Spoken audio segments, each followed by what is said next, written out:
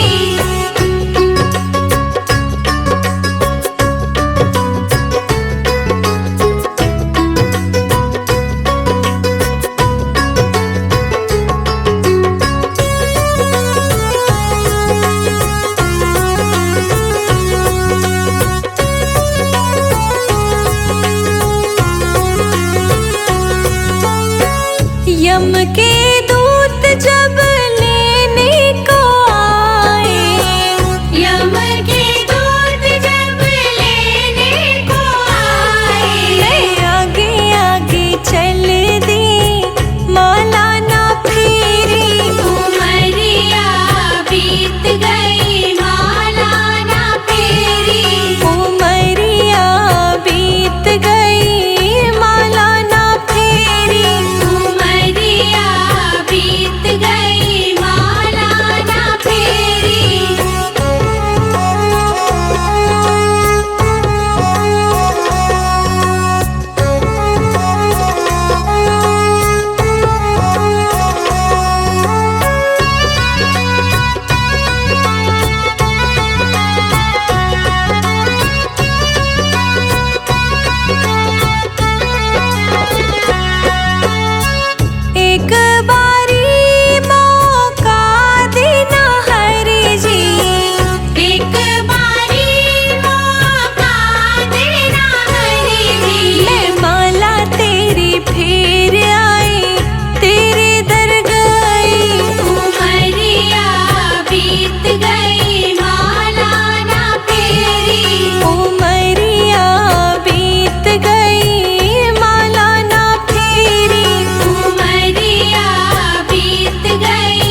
जब पाप की गठरी शीस धरी, अब शीस पकड़ क्यों रोवत है। उठ जाग मुसाफिर भोर भई, अब रैन कहाँ जो सोवत है। उठ जाग मुसाफिर भोर भई, अब रैन कहाँ जो सोवत है। उठ जाग मुसाफिर भोर भई, अब रैन कहाँ जो सोवत है।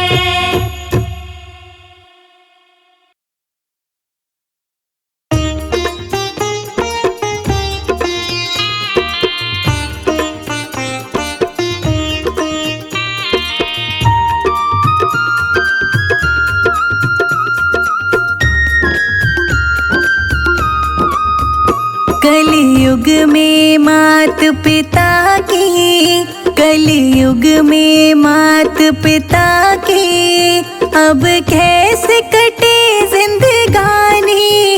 माँ बाप की कदर न जानी। कलयुग में मात पिता की, अब कैसे कटे जिंदगानी। माँ बाप की कदर न जानी। माँ बाप की कदर न जानी।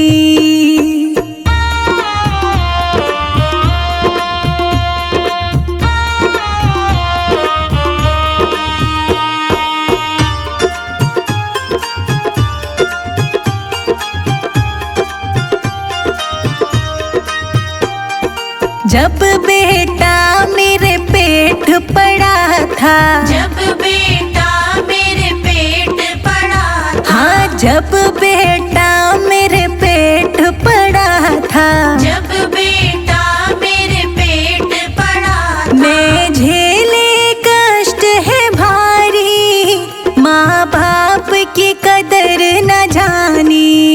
कलयुग में मात पिता की, अब कैसे कटे जिंदगानी। माँ बाप की कदर न जानी। माँ बाप की कदर न जानी।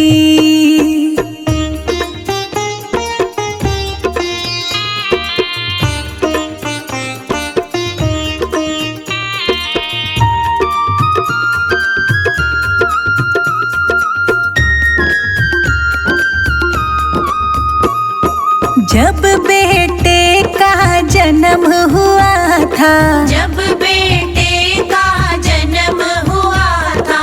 जब बेटे का जन्म हुआ था, जब बेटे का जन्म हुआ था। मैंने सर से कफन है बांधा, माँ बाप की कदर न जानी। कलयुग में मात पिता की, अब कैसे कटे जिंदगानी। माँ बाप की कदर न जानी। माँ बाप की कदर न जानी।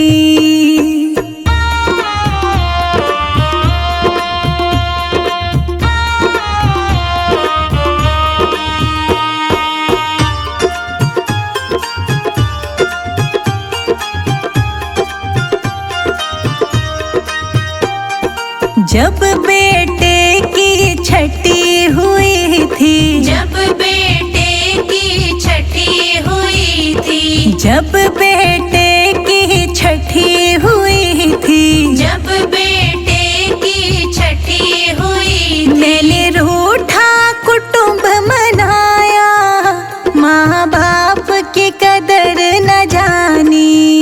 कलयुग में मात पिता की, अब कैसे कटे जिंदगानी। माँ बाप की कदर न जानी। माँ बाप की कदर न जानी।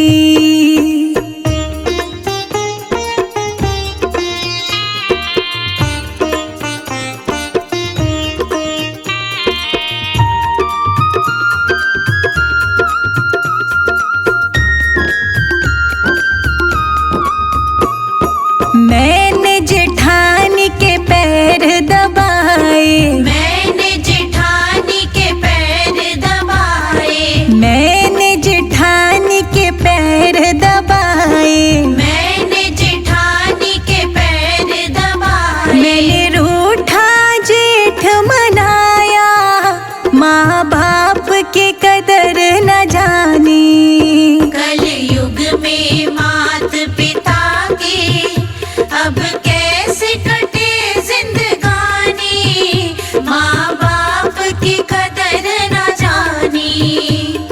माँ बाप की कदर न जानी।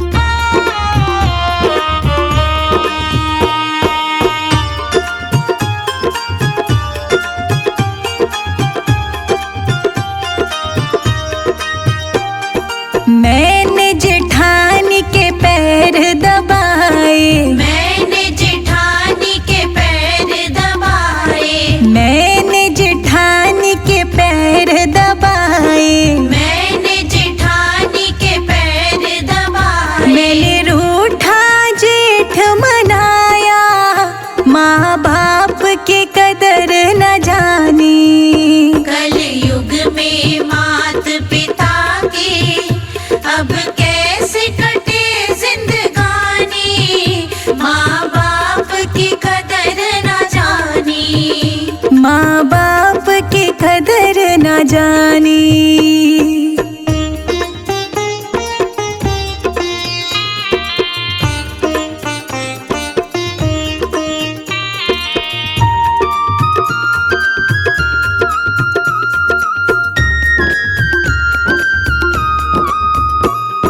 जब बेटा हुआ 20 साल का, जब बेटा हुआ 20 साल का, जब बेटा हुआ 20 साल का, जब बेटा हुआ 20 साल का, मैंने मैं उसे कराई, माँ बाप की कदर न जानी। कल युग में मात पिता की अब कैसे कटे जिंदगानी, माँ बाप की कदर न जानी, माँ बाप की कदर न जानी।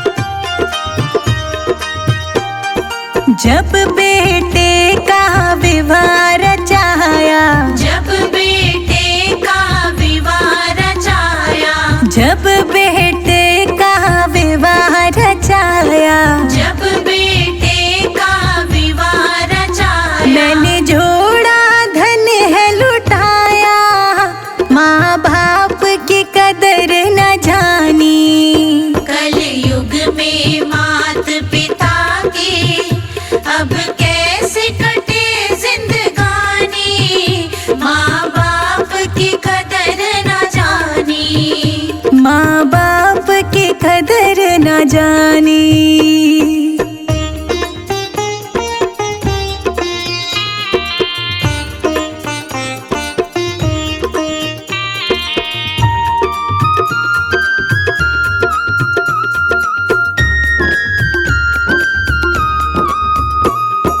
जब बहुवन से खाना मांगा, जब बहुवन से खाना मांगा, जब बहुवन से खाना मांगा, जब बहुवन से खाना मांगा, मुझे दे दई ताई चिमटा, चूल्हे की राह दिखाई। कल युग में मात पिता की अब कैसे कटे जिंदगानी, माँ बाप की कदर न जानी, माँ बाप की कदर न जानी।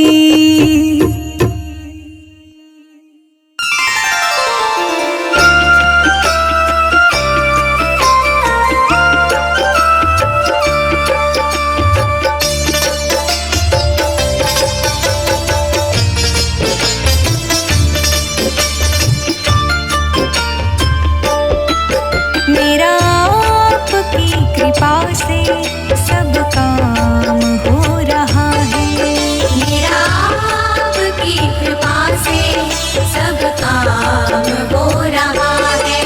करते हो तुम कन्हैया मेरा नाम हो रहा है, करते हो तुम कन्हैया मेरा नाम हो रहा है।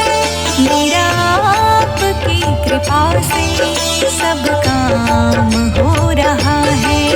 मेरा आपकी कृपा से सब काम हो रहा है।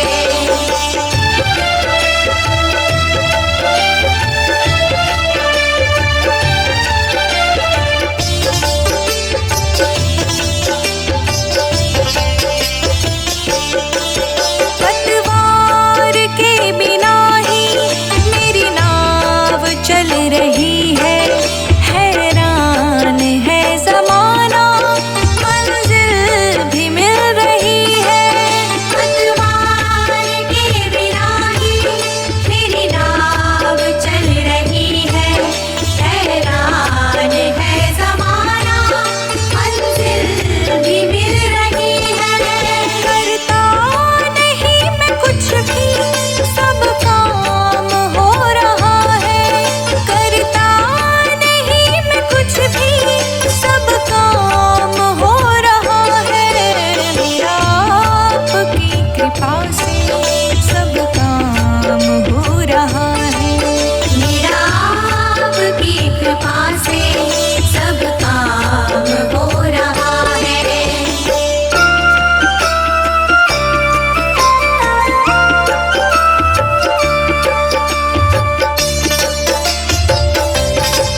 खुश रहो हर हाल में।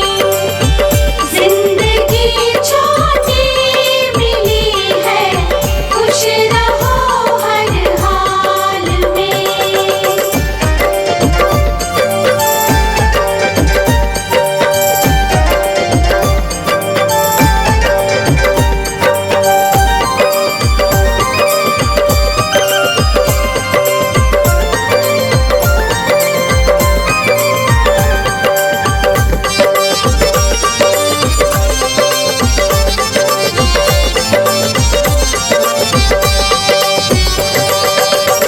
जो हुआ हासिल उसी में मस्त हो, मस्त हो।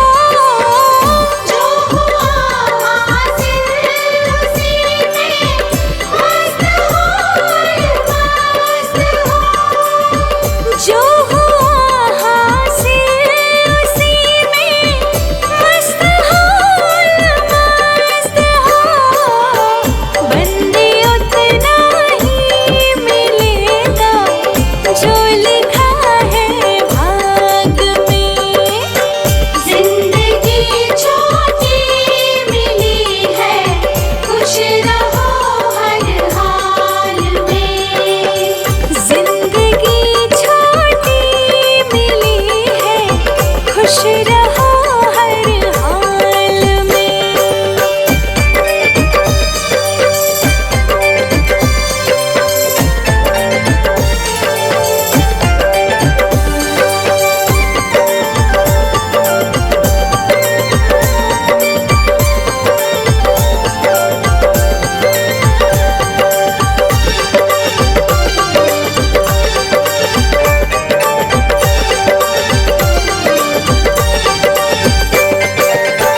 खुशियों में हर पल बिताना जिंदगी का नाम है। खुशियों में हर पल बिताना जिंदगी का नाम है। खुशियों में हर पल बिताना जिंदगी का नाम है। खुल के हंस ले आज प्यारे, क्या पड़ा जंजाल में। जिंदगी छोटी मिली है, खुश रहो हर हाल में। जिंदगी छोटी मिली है, खुश रहो हर हाल में।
झोली में फूल भरे हैं, एक झोली में कांटे।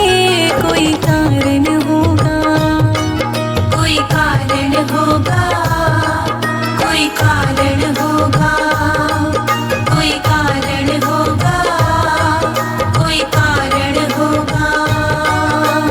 कुछ भी नहीं है तेरे बस में, बांटने वाला बांटे।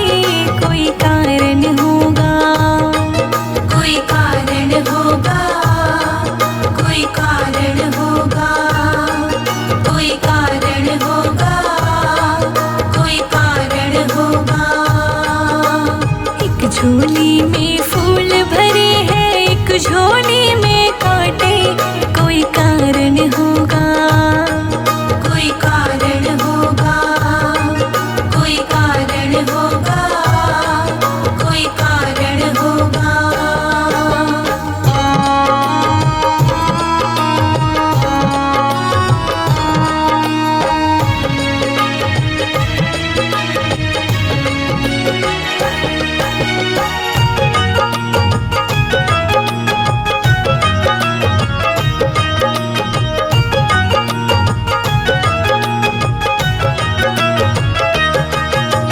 पहले बनती है तकदीरें, फिर बनते हैं शरीर।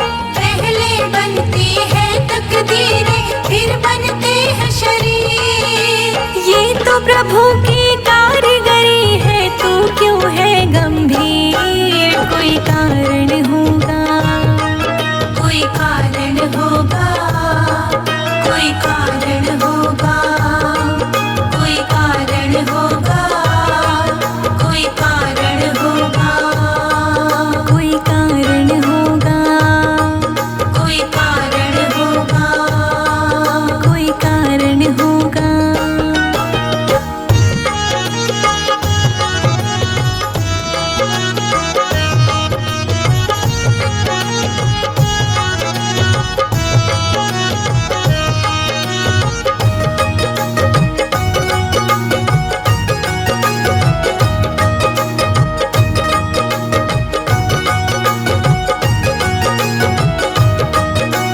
नाग भी डस ले तो मिल जाए किसी को जीवन दान।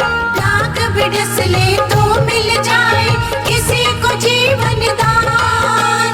चींटी से भी मिट सकता है किसी का नाम निशान। कोई कारण होगा, कोई कारण होगा, कोई कारण होगा, कोई कारण होगा, कोई कारण होगा, कोई कारण होगा, कोई कारण होगा, कोई कारण होगा।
भगवान।